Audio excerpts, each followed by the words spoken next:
Assalamualaikum warahmatullahi wabarakatuh. Perkenalkan, nama saya Rifa Kinta Harnung dari kelas 1A, NIM 2008. Saya akan presentasikan materi tentang bayi tabung. Pengertian, bayi tabung atau yang secara medis disebut in vitro fertilization atau IVF adalah proses di mana sel telur dibuahi oleh sperma di luar rahim atau laboratorium. Hukum bayi tabung dalam pandangan Islam. Yang pertama, haram jika mendatangkan pihak ketiga. Program atau metode bayi tabung dan inseminasi buatan yang melibatkan pihak ketiga selain suami istri yang sah dalam hal menggunakan sel sperma, sel telur atau rahim, hukumnya haram dalam Islam. Yang kedua, bayi tabung pada masa idah hukumnya haram.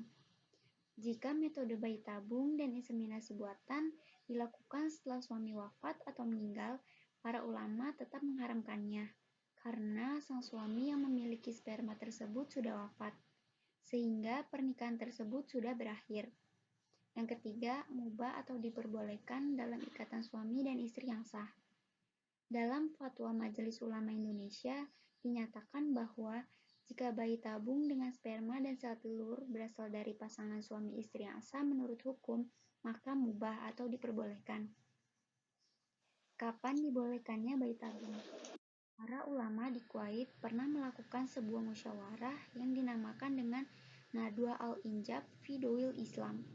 Musyawarah ini dilakukan pada 11 Sya'ban 1403 Hijriah atau bertepatan dengan 23 Maret tahun 1983. Dari musyawarah tersebut didapatkan sebuah keputusan bahwa bayi tabung diperbolehkan dilakukan secara syar'i jika dilakukan oleh suami istri yang memiliki ikatan yang sah. Dalil Quran dan hadis tentang bayi tabung. Dalam surat Al-Isra ayat 70. Dan sesungguhnya telah kami muliakan anak-anak Adam, kami angkat mereka di daratan dan di lautan, kami beri mereka rezeki dari yang baik-baik, dan kami lebihkan mereka dengan kelebihan yang sempurna atas kebanyakan makhluk yang telah kami ciptakan. Kemudian dalam surat At-Tin ayat 4, sesungguhnya kami telah menciptakan manusia dalam bentuk yang sebaik-baiknya. Kemudian terdapat pula dalam hadis, tidak halal bagi seseorang yang beriman pada Allah dan hari akhir menyiramkan airnya atau sperma pada tanaman orang lain atau vagina istri orang lain. Hadis riwayat Abu Daud, Al-Tirmizi, dan hadis ini dipandang sahih oleh Ibnu Hibban. Perbedaan bayi tabung dan inseminasi. Bayi tabung atau in vitro fertilization merupakan prosedur medis dengan pengambilan sperma dari pria dan sel telur dari wanita untuk dipertemukan di luar organ wanita atau laboratorium agar terjadi proses pembuahan. Prosedur mempertemukan sperma dan sel telur untuk proses pembuahan tersebut dilakukan di sebuah media khusus yaitu cawan. Sedangkan inseminasi buatan atau intrauterine insemination merupakan prosedur medis berupa pemasukan sel sperma pria dengan kualitas terbaik ke dalam rahim wanita untuk memudahkan proses pembuahan sperma pada sel telur wanita. Sperma tersebut dicuci dan dipadatkan terlebih dahulu sebelum dimasukkan ke rahim dengan menggunakan kateter melalui leher rahim. Proses bayi tabung. Proses bayi tabung dimulai dari merangsang tubuh wanita dengan suntik hormon untuk memproduksi beberapa sel telur sekaligus. Selanjutnya adalah pengujian melalui tes darah atau ultrasound untuk menentukan kesiapan pengambilan sel telur. Sebelumnya, pihak wanita juga akan diberikan suntikan yang akan membantu mematangkan sel telur yang berkembang dan memulai proses ovulasi.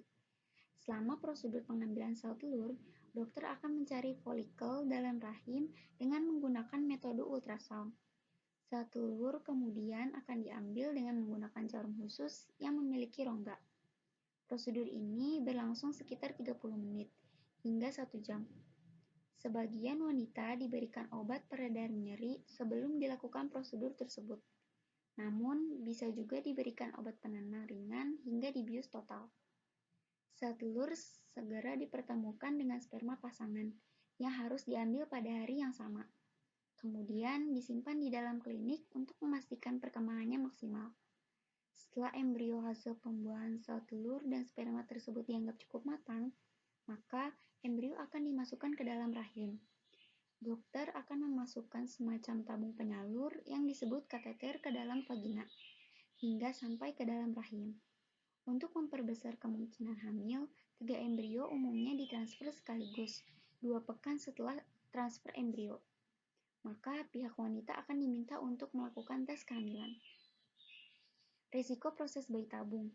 Salah satu risiko yaitu saat prosedur pengambilan sel telur, mungkin terjadi infeksi, pendarahan, atau menyebabkan gangguan pada usus atau organ lain. Ada pula risiko dari obat-obatan yang digunakan untuk menstimulasi ovarium, yaitu sindrom hiperstimulasi ovarium. Efek yang dirasakan beragam, mulai dari kembung, kram atau nyeri ringan, penambahan berat badan, hingga rasa sakit yang tak tertahankan pada perut. Efek yang harus ditangani di rumah sakit, walaupun biasanya gejala hilang ketika siklus ovarium selesai.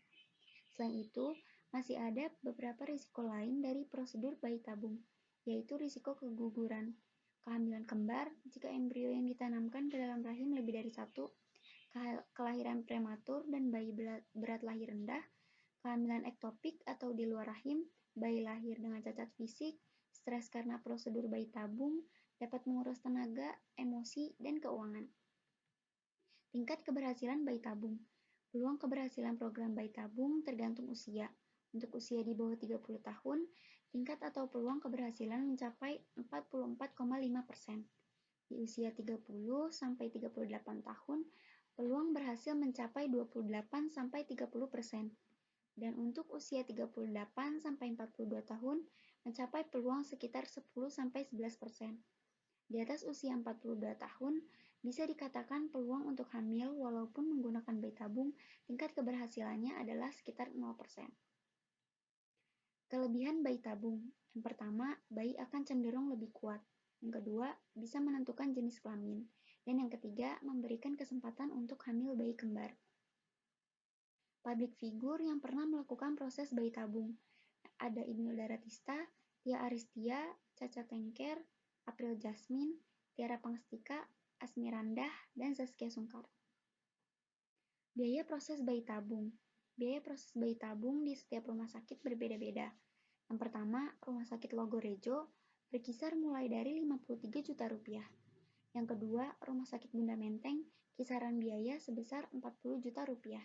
Yang ketiga, Rumah Sakit Family Fluid, kisaran harga mulai dari 20 sampai 60 juta rupiah. Yang keempat, Klinik Morula berada di kisaran 60 sampai 70 juta rupiah per program. Yang kelima, Klinik Teratai Rumah Sakit Gading Pluit berkisar antara 39 sampai 80 juta rupiah. Data bayi tabung. Tercatat sekitar 3.200 bayi tabung lahir di Indonesia pada 2019. Sekian presentasi dari saya, kurang lebihnya mohon maaf. Wassalamualaikum warahmatullahi wabarakatuh.